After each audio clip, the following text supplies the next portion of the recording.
नमस्ते। अ, अभी तक हम पढ़ रहे थे India through a travellers eyes. ये एक लेख है आपकी किताब में। चलिए लाइन नंबर 10 से पढ़ना कंटिन्यू करते हैं, जारी करते हैं।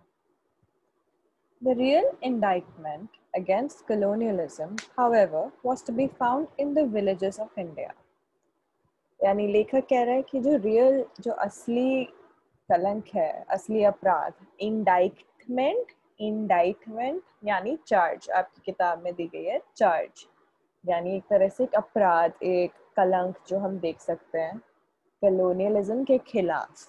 अब कलोनियलिज्म क्या होता है? कलोनियलिज्म यानी the process by which colonies are set up and govern. यानी जब भारत में जब अंग्रेज लोग जब आए थे 100-200 साल से, उन्होंने जो कब्जा कर लिया था एक तरह से भारत पर, और सारा जो बिजनेस, जो ट्रेड, जो सारा आमदनी, ये सब अंग्रेजों ने ही देखा था, काफ़ी चीज़ें करी थी। उस पूरे संस्था को, उस पूरे तरीके को एक कहते हैं कलोनियलिज्म। यानी भारत जो है अंग्रेज़ों की, इंग्लैंड की, ब्रिटेन की एक कॉलोनी थी। तो वैसे पूरे दुनिया में, अगर विश्व में देखा जाए तो काफ़ी ऐसे कंट्रीज है, देश है, जैसे ब्रिटेन जो इंग्लैंड है, जिनको कॉलोनाइज करा था। तो जैसे भारत उनमें से एक थी। तो फिर ये जो पूरा तरीका है जिससे कब्जा कर लिया जाता है एक दूसरे देश पर, उस देश की जो आमदनी और इस देश के जो सारे रिसोर्सेज हैं, यानी जो जो भी सारे काम है, लोग हैं, उन सारी चीज़ों पे एक तरह से जो कब्जा कर लिया जाता है अपने खुद के फ़ायदे के लिए, जिसे अंग्रेज़ों ने भारत पे कब्जा कर लिया था अपने फ़ायदे के लिए, तो उस पूरे संस्था को कलोनियलिज्म कहते हैं। तो फिर लेखक यहाँ पे कहता है कि जो असली जो इंडाइटमेंट है, यानी जो कलंक है या जो अपराध है जो हम कलोनियलिज्म का देख सकते हैं, वो हमें देखने को मिलेगा भारत के विलेजेस में, यानी भारत के गांव में। There was brought at the top too, in the thousands of young intellectuals trained in English schools for jobs that did not exist except in the limited civil service. तो वो कहते हैं कलंक क्या है? वो कहते हैं कि हाँ, हम लोग गांव में तो देख ही सकते हैं, पर ऐसे भी देख सकते हैं कि जो सारे रॉट एट द टॉप, यानी कि जंग ऊपर ऊपर में भी लगा हुआ था, खराबी ऊपर में भी थी, नीचे भी थी, हर जगह खराबी थी अगर हम देखा जाए। समाज में जो इतने सारे थाउजेंड्स ऑफ यंग इंटेलेक्चुअल्स, यानी जो सारे युवा थे, काफ़ी पढ़े लिखे युवा, कॉलेजेस में यहाँ वहाँ पढ़े हुए, trend in English school for jobs, यानी कि जिनको अंग्रेजी में ही उन्होंने पढ़ाई करी थी, बट उनकी पढ़ाई करके कोई फ़ायदा नहीं हुआ क्योंकि कोई जॉब्स नहीं थी। वो तो लेकर कह रहा है कि कोई फ़ायदा हुआ नहीं उनका क्योंकि कोई जॉब्स नहीं थी, कोई नौकरियां नहीं थी। For jobs that did not exist, यानी कोई जॉब्स थे ही नहीं except in the limited civil service, यानी बस सिविल सर्विस में थोड़े बहुत जॉब्स थे, पर वो सब छोड़ के कोई नौकरियां थी नहीं। The towns and cities were frothing with unhappy young men, cultured and well educated. तो कह रहे हैं कि ये जो सारे जो टाउन्स एंड सिटीज थी, मतलब जो शहरों में काफ़ी अनहैप्पी यंग मैन थे, यानी काफ़ी नाखुश युवाएं थे जिनको नौकरियां नहीं मिल रही थी। फ्रॉथिंग यानी फ्रॉथ यानी झाग। तो आपकी किताब में देखिए बबलिंग, यानी काफ़ी सारी झाग हो जाने। तो इसमें, इस सेंटेंस में, इस वाक्य का मतलब है कि towns and cities were frothing with unhappy young man, मतलब जैसे झाग जैसे जल्दी जल्दी बढ़ जाती है, तो वैसे ही शहरों में इतने सारे नाखुश युवाएं थे जिनको नौकरियां नहीं मिल रही थी। कल्चर्ड एंड वेल एजुकेटेड, यानी इतने अच्छे से पढ़ाई लिखाई करी थी फिर भी उन्हें नौकरियां नहीं मिल रही थी। who could find no jobs, cultured and well educated, who could find no jobs and were not allowed by the old superstructure of empire to create them. तो कह रहे हैं कि जिनको कोई नौकरियां भी नहीं मिल रही थी, और जो कलोनियलिज्म का जो पूरी संस्था थी, जो अभी जो अंग्रेज जो करके गए थे, जो उन्होंने संस्था बना के गई थी, वो उनको ना ही कोई चारा दिखा रही थी कि अगर नौकरियां है नहीं तो हम और क्या कर सके, क्या हम खुद नौकरियां बना सके, क्या हम खुद ऐसा कुछ संस्था में कोई बदलाव ला सके। पर फिर लेखक कहता है कि ये सब तो गलत था ही शहरों में, but the real proof of evil, यानी जो असली जो दोष जहाँ पे था, जो सच मतलब जो सबसे बड़ा दोष जो था, आई से again was in the miserable villages. तो कहते हैं कि फिर सबसे बड़ा दोष, तो सबसे बड़ा अपराध, कलंक तो हम लोग colonialism का भारत के गाँव में ही देख सकते हैं। I thought I had seen poverty enough in China, yet when I saw the Indian villages, I knew that the Chinese peasant was rich in comparison. तो कहता है कि I thought I had seen poverty enough in China, यानी poverty यानी होता है गरीबी। तो कहता है कि मुझे लगा कि मैंने गरीबी देखी थी, मतलब मैंने चाइना में ही गरीबी देख ली थी जितनी देखनी थी। पर जब मैं भारत के गाँव को, विलेजेस को देखा, तो तब मुझे समझ आया कि चाइना से ज़्यादा बुरी हालत में तो इस समय पे भारत है। Chinese peasant was rich in comparison, यानी कि चाइना के जो मुझे खेती बाड़ी करते लोग मिले, जो मुझे बहुत ही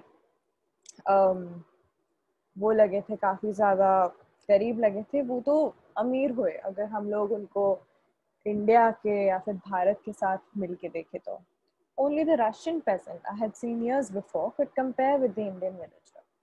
Again, although that Russian was a very different creature and inferior in many ways.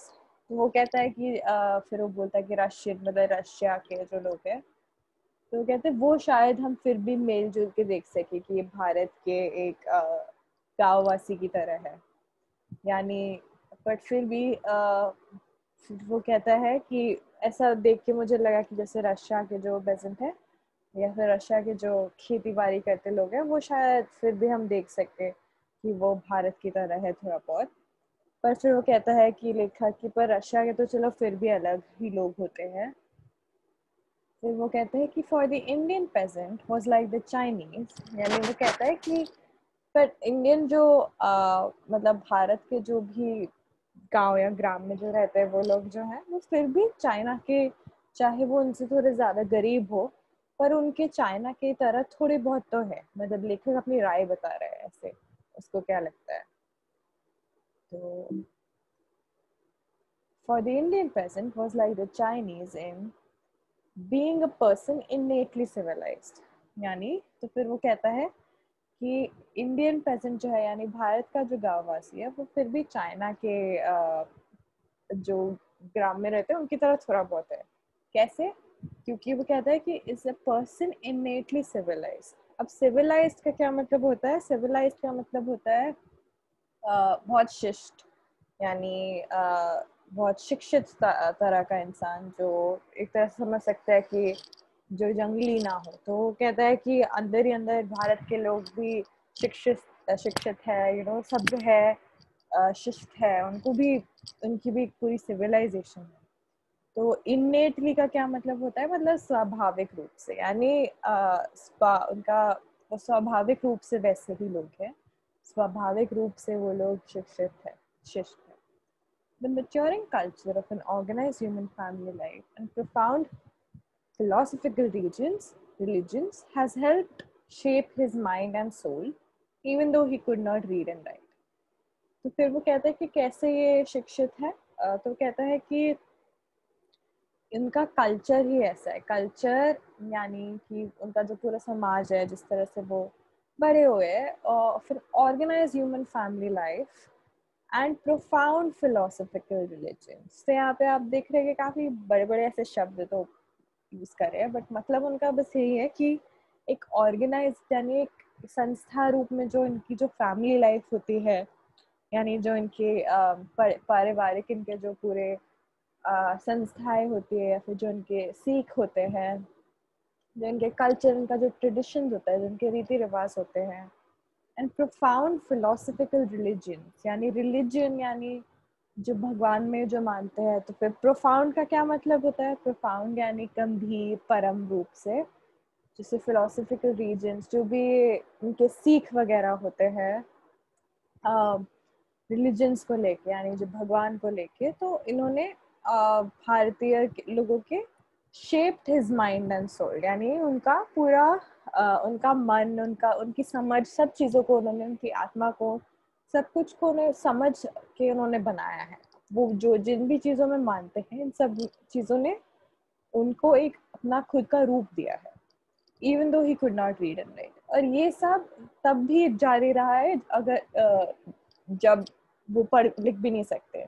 अगर कोई इंसान, तो फिर लेखक ऐसे कह रहा है कि अब भारतीय लोगों को देखे तो अगर इनमें हम ऐसे लोगों को भी मिले जो पढ़ लिख भी नहीं सकते, पर फिर भी उनके जितने पारिवारिक, सामाजिक, इतने सारे जो रिलीजन यानी उनके भगवान को जो मानते, इतने सारे सीख है उनके, इतने सारे उनकी इतने सारे रीति रिवाज है, इतने सारे, इतनी उनमें विजडम है, इतनी उनमें नॉलेज है, तो वो सब मिला के वो उनका खुद का एक रूप बनाते हैं।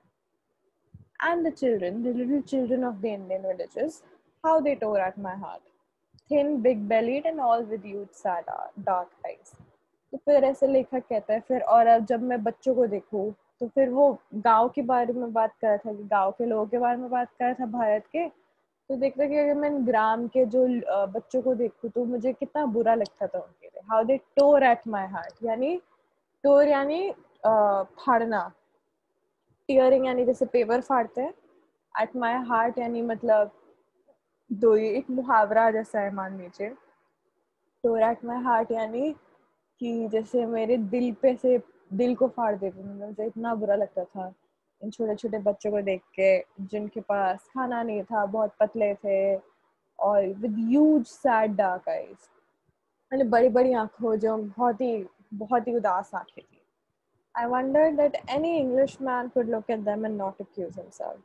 तो वो बोलता है कि फिर जैसे वो अभी कॉलोनियलिज्म के अपराध के बारे में बात कर रहा था, तो कहता है कि आई वंडर्ड, यानी मैंने फिर सोचा कि कोई भी अगर इंग्लिश मैन जो जिन्होंने कॉलोनाइज करा था भारत को, कोई भी अंग्रेज देखकर उनको अब बुरा नहीं लगता, देखकर वो अपने आप को अपराधी नहीं मानते इन सब गलत चीज़ों के लिए।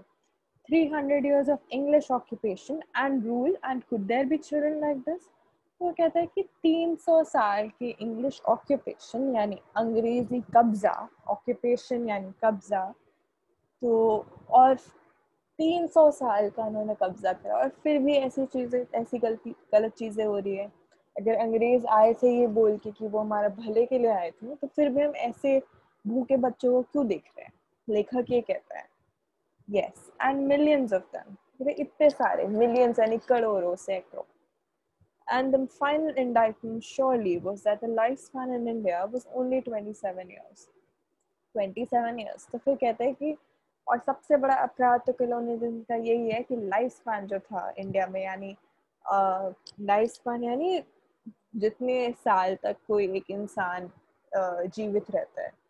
तो यूजुअली हम अभी कहते हैं जैसे लोगों की, मान लीजिए उदाहरण की तरह तौर पे, कि जो लाइफ स्पैन होता है वो लोगों का 70 साल ज़्यादातर होता है, जो 70 साल के बाद उनकी मृत्यु हो जाती है। तो फिर ये जो लेखक जिस समय पे लिख रहा था वो कह रहे हैं कि, और ये फाइनल जो इंडाइटमेंट है, यानी जो सबसे बड़ा, जो सबसे आखिरी जो अपराध है जो कॉलोनियलिज्म ने करा है, कि हम भारत में देखें तो लाइफ स्पैन जो है कि लोग सिर्फ 27 साल तक जीते हैं, 27 साल तक ही जीते हैं, उसके बाद तो जीते ही नहीं है, उनकी हालत इतनी खराब है। No wonder then that life was wasted, that a man married very young so that there could be children, as many as possible, before he died.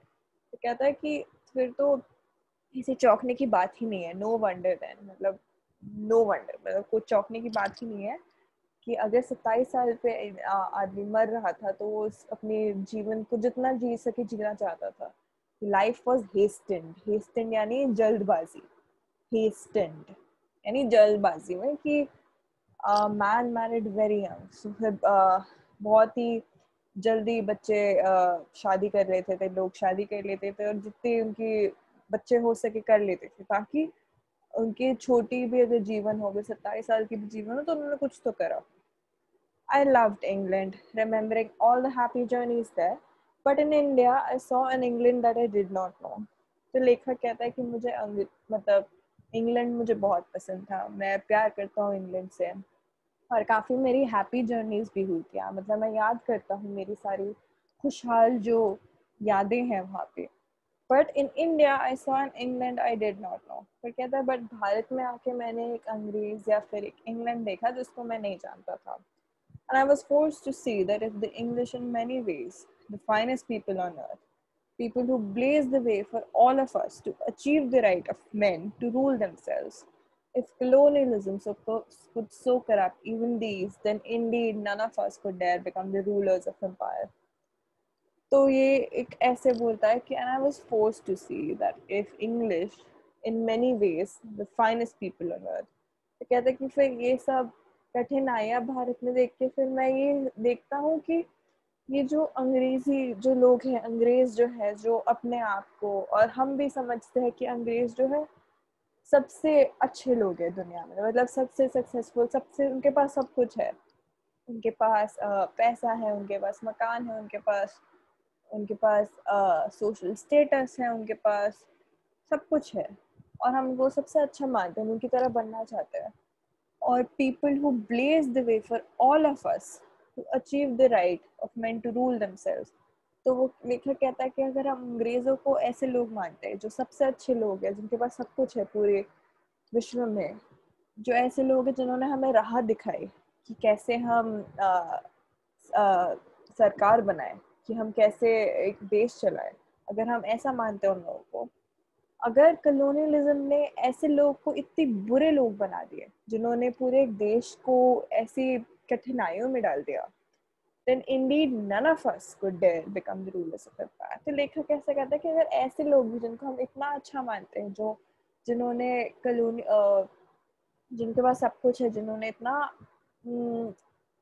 जिन्होंने राह दिखाई हमें सरकार बनाने की, और जिन्होंने हमें इतना कुछ सिखाया, अगर हम ऐसा मानते हैं अंग्रेजों को, और अगर हम ऐसा देख रहे हैं कि कलोनियलिज्म ने उनको इतनी बुरा बना दिया, इनको इतनी मतलब कठिनाइयों भरा देश बनवाया इनसे, तो हम ऐसा समझ लीजिए कि कुछ है ही नहीं फिर इसके आगे, यानी फिर indeed none of us could dare become the rulers of empire. तो अगर इतने अच्छे लोग भी ऐसा काम कर ना पाए, तो हम में से कोई भी ऐसा कुछ ना कर पाएगा। तो it seemed to me, as I lived with Indian friends, new and old, that all the ills of India could easily have been mended if there had been a government whose purpose was, first of all, to benefit the people rather than to live upon them। तो वो कहता है कि लेखक कहता है इतनी लेखक ने इतनी बातें करी, इतनी बुराइयां करी कि अंग्रेजों ने कैसे इतनी कठिनाइयां बढ़ा दी भारत में और ये सब। तो कहता है कि जैसे मैं अपने इंडियन फ्रेंड्स, अपने भारतीय दोस्तों के साथ रह रहा था, तो मुझे लगा कि ये जो सारी कठिनाइयां हैं ये बहुत आसानी से सही की जा सकती थी अगर एक सरकार ऐसी होती जो लोगों के भलों के लिए काम करती। ये नहीं कि लोगों के ऊपर बैठ के बस पड़ी रहती, बस अगर भले के लिए काम करती तो ये सारी कठिनाइयां आसानी से सॉल्व हो सकती थी, ठीक हो सकती थी। The desert dry country, for example, the fruitless land between Bombay and Madras, was already famished, although it was only February, and the sun hot enough to fertilize any seed had there been water। तो वो ऐसे फिर सारी कठिनाइयाँ को ऐसे बता रहे होते हैं। तो फिर लेखक फिर बोलता है, जैसे जैसे आप देखिए, एक उदाहरण देता हूँ मैं कि जो बॉम्बे और मद्रास के बीच में जो एकदम रूखी सूखी जो पूरी लैंड है, जो पूरी ज़मीन है, वो उसमें ऑलरेडी भूख से बेजार लोग थे। उधर कुछ खेती बाड़ी नहीं हो पा रही थी। तो फैमिश्ड लिखा है, वाज ऑलरेडी फैमिश्ड। फैमिश्ड यानी स्टार्व, यानी काफ़ी भूखा, भूख से बेजार। तो खैर की बस सिर्फ फरवरी का मंथ था, फरवरी का ही महीना था, फिर भी सब कुछ इतने फैमिश्ड, इतने स्टार्व्ड हो गए थे इस जगह पे। And the sun hot enough to fertilize any seed, मतलब सूरज भी था और मतलब खेती बाड़ी की जा सकती थी ऐसे रूखी सूखी जमीन पर, सूरज भी था पर कोई पानी नहीं था। फिर वो पूछता है कि पानी क्यों नहीं था, and why was there no water, why not sink artesian wells or even dig shallow wells since I was told the water table was high। तो कहते हैं कि पानी पर क्यों नहीं था, पानी क्यों नहीं था, हमने आर्टिशियन वेल क्यों नहीं बनाए। आर्टिशियन वेल क्या होते हैं, एक वेल यानी कुआं, तो एक वेल जिसमें पानी पूरा ऊपर तक आ जाता है क्योंकि नीचे ज़मीन में पानी बहुत ज़्यादा होता है। तो एक स्पेशल तरीके का कुआं होता है ये। तो कहते हैं कि हमने आर्टिशियन वेल क्यों नहीं बनाए, या फिर ऐसे और कुएं क्यों नहीं हमने खोदे जो ज़्यादा गहरे नहीं थे। क्योंकि मुझे तो पता था कि पानी जो है, जो इस जगह पे जो पानी है ज़मीन में वो बहुत ज़्यादा है। तो हमने ऐसे काम क्यों नहीं करे अगर हमें वहाँ पे खेती बाड़ी करनी थी। मतलब पानी हो सकता था, बट सरकार ने ऐसा काम क्यों नहीं करा। But the innovated and exhausted people had not the strength to take such initiative after years of colonialism. तो कहते हैं कि बट ऐसा क्यों नहीं था, क्योंकि जो लोग थे, जो इनोवेटेड यानी वीकेंड, यानी कमजोर। तो काफी जो कमजोर जो लोग थे वो एंड एग्जॉस्टेड यानी काफी थके हारे, काफी टायर्ड, उनके पास और इतनी स्ट्रेंथ ही नहीं थी, इतना जोश ही नहीं था कि वो और ऐसे काम कर पाए। इतने कलोनियलिज्म कितने सारे 300 साल के बाद सब थक गए थे कि हम और काम नहीं कर सकते। कहते कि पर इससे ज्यादा बात थी, ये सिर्फ यही नहीं था। It was more than that. The worst result, perhaps, of the colonial system was to provide the subject people with an infinite excuse against work and so against helping themselves. तो वो कहता है कि जो एक खराब चीज जो थी कलोनियलिज्म की पूरी जो संस्था थी, उसकी ये थी कि मतलब worst result perhaps of the colonial system was to provide the subject people with an infinite excuse against work and so against helping themselves. तो कह रहे कि एक बहुत ही बुरी एक रिजल्ट, एक बहुत ही बुरा एक अपराध था कलोनियल सिस्टम। कलोनियलिज्म ने कैसे लोगों को कैसे बना दिया था कि उन्होंने एक ऐसी पूरी माइंडसेट, एक पूरा सीख दे दी थी लोगों को। उनको ऐसी तरह से समझा दिया था एक चीज जो काफी उनके लिए हानिकारक बन गई। तो ये ऐसी समझ दे दी थी इन लोगों को कि जैसे you are responsible for me is always the sullen attitude of the subject to the ruler. You have undertaken to feed me and clothe me and govern me. If I die, it is your fault. There were always the British to blame, and certainly the blame was not always just. Yet essentially, perhaps it was, for when the heart of the people is gone, the spirit dies from it.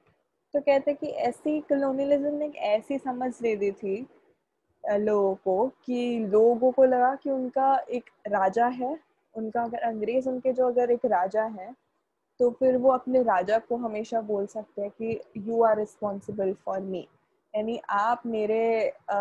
आपको मुझे खाना खिलाना है, आपको मुझे मकान देना है, कपड़ा देना है, और आपको मेरे ऊपर राज करना है। तो अगर मैं मरूं तो ये गलती आपकी है।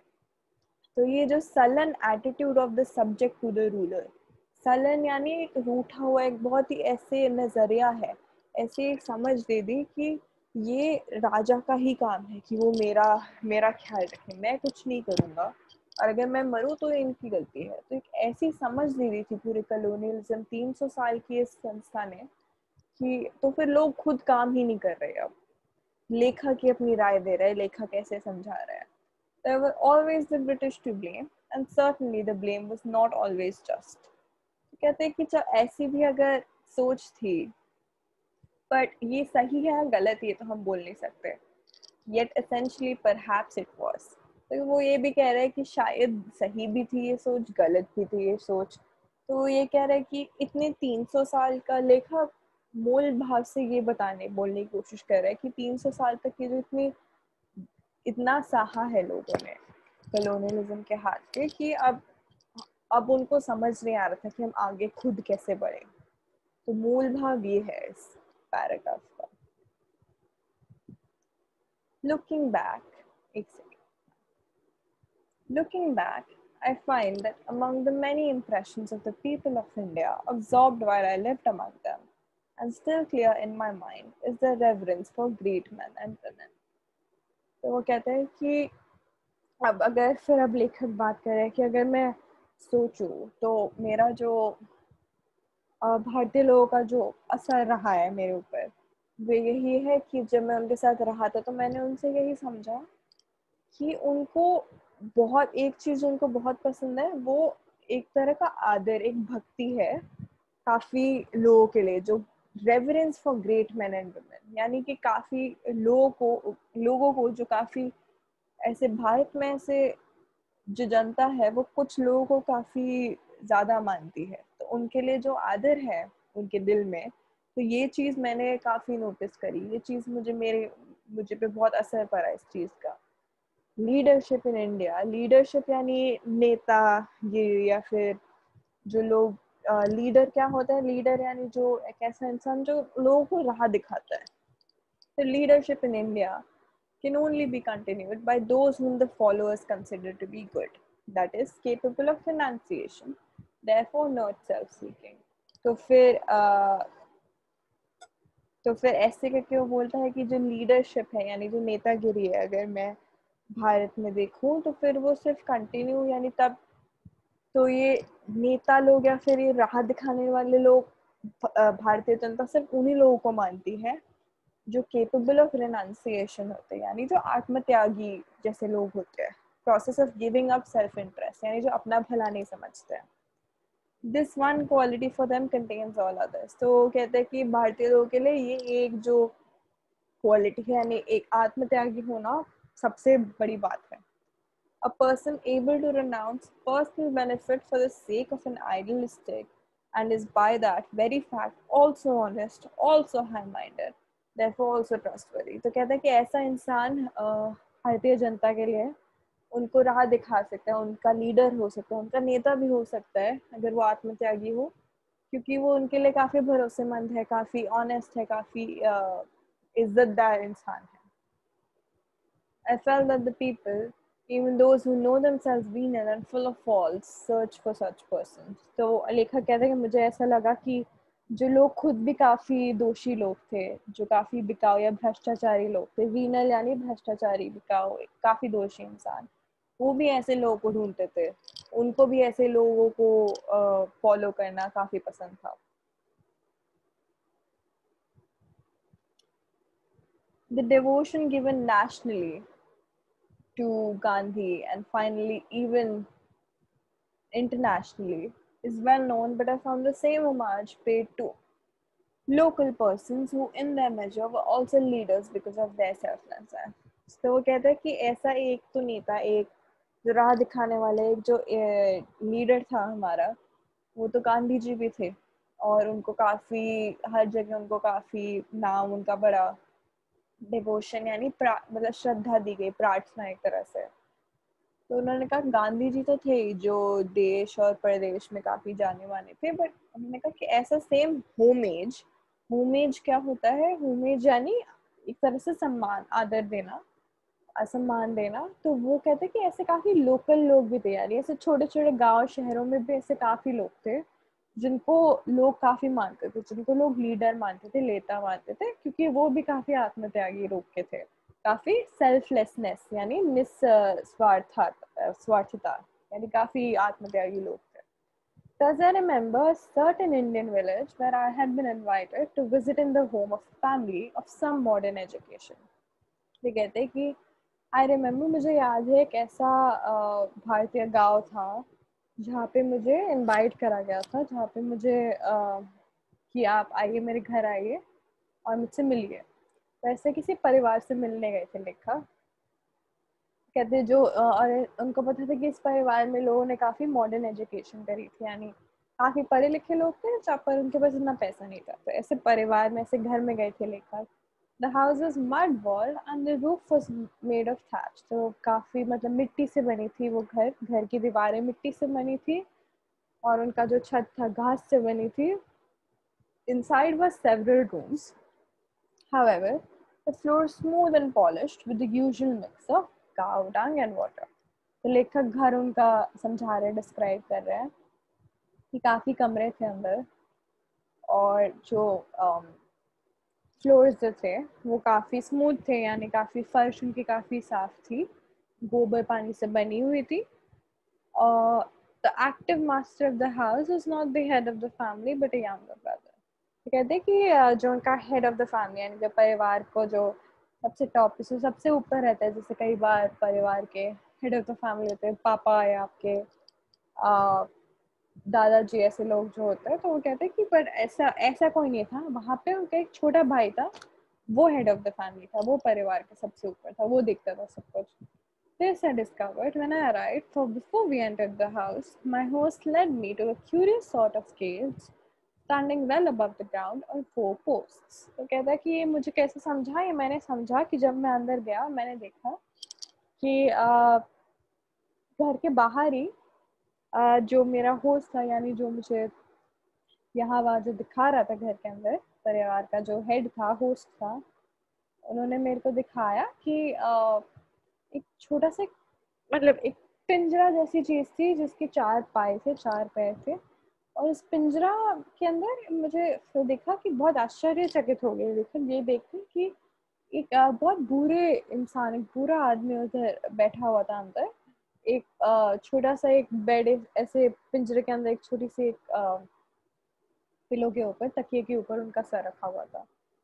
तो वो फिर वो इंसान, वो कहते हैं कि ये उनके बड़े भाई थे। कहते हैं उनको he has had a stroke of paralysis, यानी उनको पैरालिसिस यानी गतिहीनता, पक्षाघात, एक तरह की कंडीशन होती है जिसमें आपकी गतिहीनता होती है काफ़ी। And though we beg him to live in the house, he chooses to live out here so that he may be ready to listen to the villagers when they come in. तो वो कहता है कि ये मेरे बड़े भाई हैं और हम इनसे बोलते हैं कि आप प्लीज़ घर के अंदर आके जिए, यहाँ पे घर के अंदर रहिए। बट वो इस पिंजरे में घर के बाहर रहना चाहते हैं ताकि वो जितने भी गांव के लोग आ सके उन सबसे बात कर सके, उन सबसे उनको सुन पाए जब वो आए। तो My host spoke fair English, but the elder brother spoke none. तो कहते हैं कि जो मेरे होस्ट थे वो तो काफ़ी अच्छे से अंग्रेज़ी बोलते थे, बट जो बड़े भाई थे जो पिंजरे में बैठे थे वो ढंग से बात नहीं करते थे। तो हम सिर्फ we could only exchange greetings, यानी हम बस हाय हेलो एक दूसरे को बोल पाए, and look at each other with friendliness, यानी अच्छे मतलब प्यार से एक दूसरे को देख पाए। What I saw, आदर से एक दूसरे को देख पाए। What I saw was intelligent, thin, pain-sharpened face, whose eyes were at once wise and piercing. तो कहते हैं जो मैंने देखा वो था कि वो इन इन ये जो आदमी थे जो तकिए पे थे, पिंजरे के अंदर थे, काफी वाइज, काफी एक अच्छे इंसान लग रहे थे, काफी मतलब काफी जिनको बहुत ज्ञान हो, काफी ज्ञानी इंसान लग रहे थे। whose eyes, मतलब काफ़ी आँखें उनकी काफ़ी ज्ञानी लग रही थी। The body was quite helpless but was scrupulously clean and the cotton garments were snow white. तो कह रहे कि क्योंकि उनको पैरालिसिस था यानी गतिहीनता थी, तो उनकी जो शरीर था वो तो अब हिल नहीं रहा था, वो बस ऐसे ही लेटे हुए थे। पर उनको देखे तो उनकी आँखें चमक रही थी, ज्ञान से चमक रही थी, और काफ़ी उनका पूरा शरीर काफ़ी साफ था और उनके कपड़े भी काफ़ी साफ थे, एकदम सफ़ेद थे। They exchanged a few remarks and then a group of villagers approached, not to see me but to talk with the elder brother. तो कहते फिर हमने ऐसे थोड़ी बहुत बातें करी, फिर मैंने देखा कि कुछ ग्राम के लोग आए और इस इंसान से जो बड़े भाई थे जो पिंजरे के अंदर थे उनसे बात करने लगे। And so my host led me into the house to meet his young wife and children. तो फिर मैं वहाँ से गया और मैं बाकी के परिवार से मिलने लगा।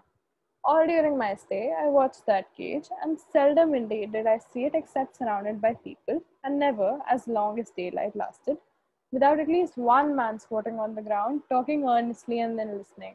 तो कहते कि मैं पूरे टाइम जो यहाँ था, लिखा कहता है उस घर में था, उस परिवार के साथ रहा था, तो seldom did I see, seldom का क्या मतलब होता है, कभी कभार ही मैं, मतलब कभी कभार ही मैं देखता था कि वो जो पिंजरा था जिसमें बड़े भाई लेटे हुए थे, वो अकेले थे। मतलब ज्यादातर देखता था कि वो हमेशा ग्राम के लोगों से घेरे हुए रहते थे और उनसे बातें कर रहे होते थे। कोई ना कोई तो one man would be spotting on the ground, यानी कोई ना कोई पलथी मारे हुए बैठा ही था, टॉकिंग ऑनेस्टली, यानी बहुत ही गंभीरता पूर्वक ऐसे पूरा बात कर रहा था, और फिर उनकी बड़े भाई की बात भी सुन रहा था। My host said my brother has always been our wise man, now he is our saint. तो वो कहता है कि मेरा भाई जो है वो हमेशा सबसे ज्ञानी इंसान रहा है पूरे ग्राम में, और अब वो हम सबकी कठिनाइयों को दूर करता है, तो सभी इनसे बात करने आते हैं। चलिए अब दूसरी वीडियो में बाकी का पढ़ते हैं।